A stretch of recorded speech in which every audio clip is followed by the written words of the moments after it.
Top quality और consistent performance के लिए सिर्फ सिल्वर पंप्स। टॉप क्वालिटी और कंसिस्टेंट परफॉर्मेंस के लिए सिर्फ सिल्वर पंप्स, नाम याद रखना।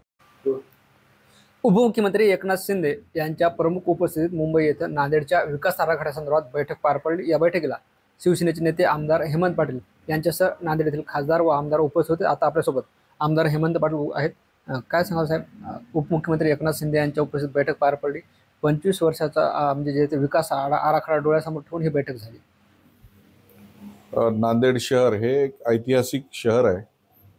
भरत आणि रामाचं आजोळ म्हणून नंदगिरीचा किल्ला त्या काळापासनं, रामायण काळापासनं इथं आहे।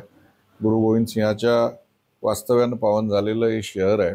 गोदावरी नदी इथं वाहते। हे शहर तेलंगणा, आंध्र, कर्नाटक आणि विदर्भ अशा 3 प्रमुख प्रदेशांच्या सीमेवर बसलेलं शहर आहे आणि संमिश्र अशी इथली संस्कृती आहे। दुर्दैवानं या शहराच्या विकासाकडं सर्वच राजकारण्यांचं दुर्लक्ष झालेलं आहे। आज शहरामध्ये येणारा कुठलाही रस्ता घ्या, अरुंद असे रस्ते आहेत, कुठल्याही प्रकारचं शहराचं नियोजन नाही। शहराला भौगोलिकदृष्ट्या एक छोटीशी अडचण अशी आहे की एका बाजूला गोदावरी आहे, दुसऱ्या बाजूला आसना आहे आणि या दोन्हीच्या मधात शहर सामावलेलं आहे। एकच एक रस्ता आहे, त्यामुळं वाहतुकीची, ट्रॅफिकची समस्या मोठ्या प्रमाणामध्ये आहे। आणि शहरासाठी महानगरपालिका झाल्यानंतर ज्या काही लोकांच्या सोयीसाठी जागा सोडलेल्या होत्या, जसं की भाजी मार्केट आहे, तरोडेकरांच्या नावाने इथं पहिलं वजीराबाद इथं भाजी मार्केट होतं, महात्मा फुलेंच्या नावाने ITI इथं भाजी मार्केट होतं। त्या खाजगी विकासकाला जागा विकून टाकल्या। आज महानगरपालिका पगार करायला जागा नाही म्हणते आणि ज्या महानगरपालिकेच्या जागा होत्या त्यावर त्या विकासकांनी 300-300, 200 कोटी रुपये कमवलेले आहेत। आज 20,000 रुपये स्क्वेअर फीट, 15,000 रुपये स्क्वेअर फीटाने दुकानं ते खाजगी विकासक विकायला लागलेले आहेत।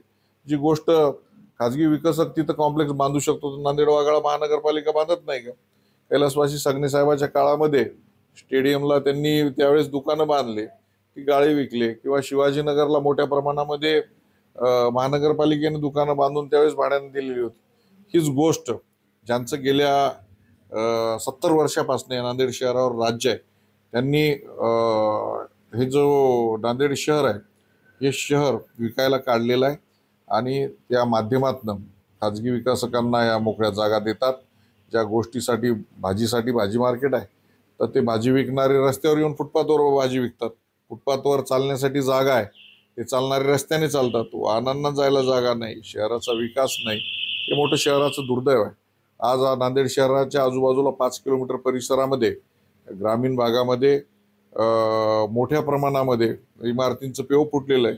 छोट्याशा 4-4, 5-5 हजार स्क्वेअर फीट जागांवर 25-25 हजार स्क्वेअर फीटाची बांधकामं तिथं होत आहेत।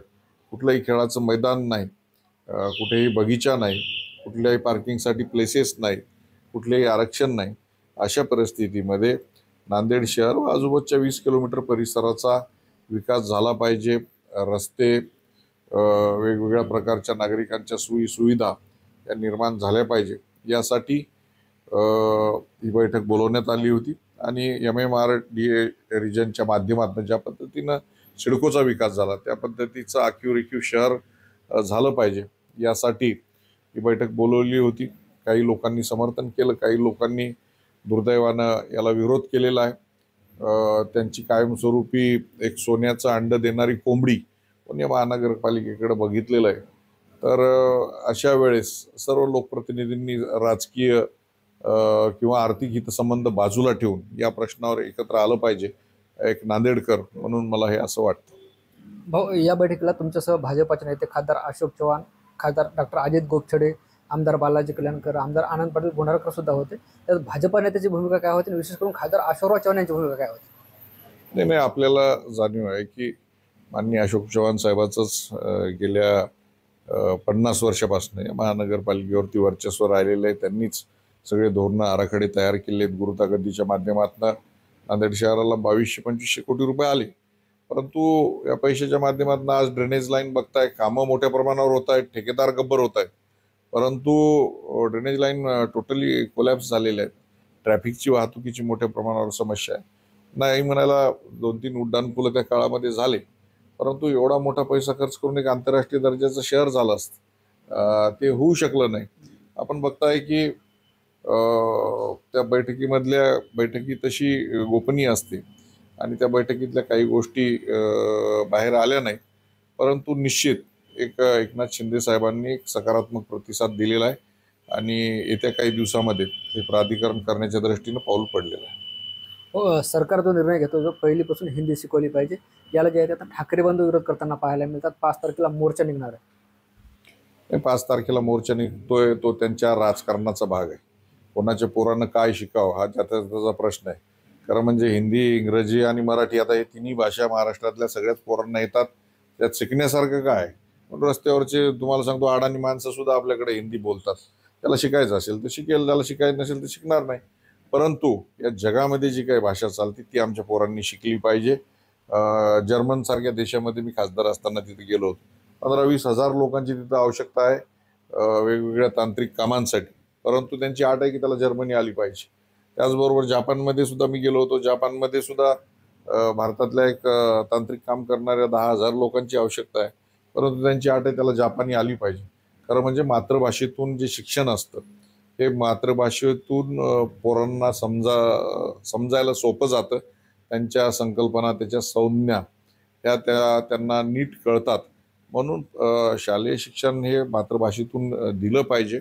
परंतु त्याच्यावर काही बंदी थोडीच घातली महाराष्ट्रामध्ये. महाराष्ट्रामध्ये ओपन आहे. मराठी भाषा शिकली पाहिजे हे सक्तीचं आहे.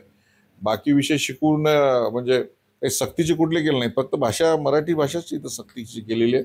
प्रत्येक जण त्याचं राजकारण करण्यासाठी आणि महत्त्व वाढवण्यासाठी अशा पद्धतीचे मोर्चे काढत आहेत.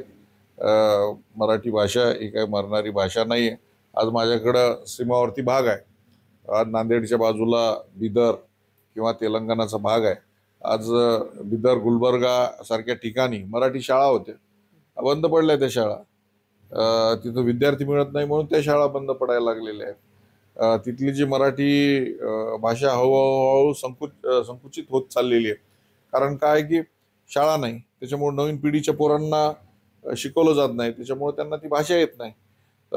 अशा प्रकारे जी भाषा लांबवर आपली पोहोचलेली होती शहाजी महाराजांच्या काळामध्ये, बेंगलोरपर्यंत मराठी भाषा हे जायची. मुंबई प्रेसिडेन्सी जो विभाग होता कराचीपर्यंत होता. कराचीमध्ये सुद्धा 1910ला मराठी शाळा होती. तिथं त्या मराठी शाळेमध्ये विद्यार्थी जायचे असं महाराष्ट्र टाइम्समध्ये मी स्वतः वाचलेलं. तर माझं हेच मत आहे की हा जो मोर्चा आहे हा मोर्चा ठीक आहे, त्यांचं शक्ती प्रदर्शनाचा एक भाग आहे आणि अस्तित्वाच्या लढाईसाठी ते मोर्चा काढत आहे. उद्धव बाळासाहेब ठाकरे शिवसेनेचे नेते भास्करराव जाधव गेल्या काही दिवसापासून नाराज असल्याची चर्चा आहे. ते व्हॉट्सअपला सुद्धा वेगवेगळे टेस्ट होताना पाहायला मिळतात. काय वाटतं तुम्हाला? नाही, भास्करराव जाधव हे माझे चांगले स्नेही मित्र आहेत. या महाराष्ट्रामध्ये ज्या पद्धतीचं राजकारण सध्या सुरू झालेलं आहे आणि हे सगळं बघितल्यानंतर राजकारण करावं असं वाटावं अशा पद्धतीची परिस्थिती नाही. मित्र म्हणून खांद्यावर हात घालायचा आणि लगेच पाठीत खंजीर खुपसायचा अशा पद्धतीचं राजकारण जागोजागी आपण बघताय.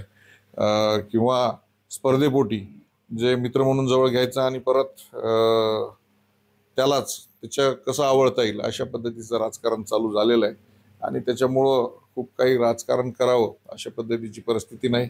जे आहेत ते बेगडी आहेत, खोटे खोटे असतात, खोटं खोटं बोलतात.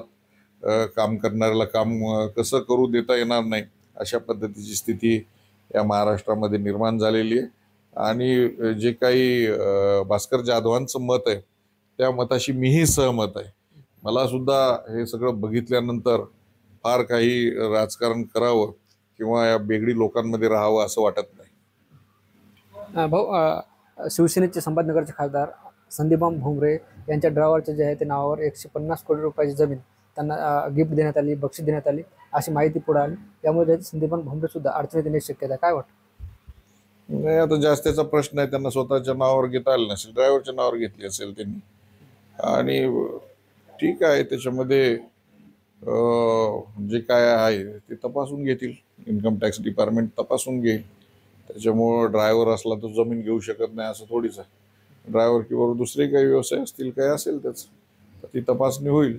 संदीपान भुमरे जे आहेत हे कारखाना चालवतात. गेल्या 40 वर्षापासून राजकारणातलं व्यक्तिमत्व आहे. अनेक उद्योगही करतात.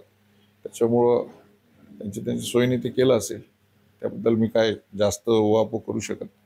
तुझं काय विषय? निश्चित आपण बघतोय हे होते शिवसेनेचे आमदार हेमंत पाटील ज्यांनी आपले संवाद साधलाय. ज्ञानेश्वर लोंढे, TV9 मराठी, नांदेड.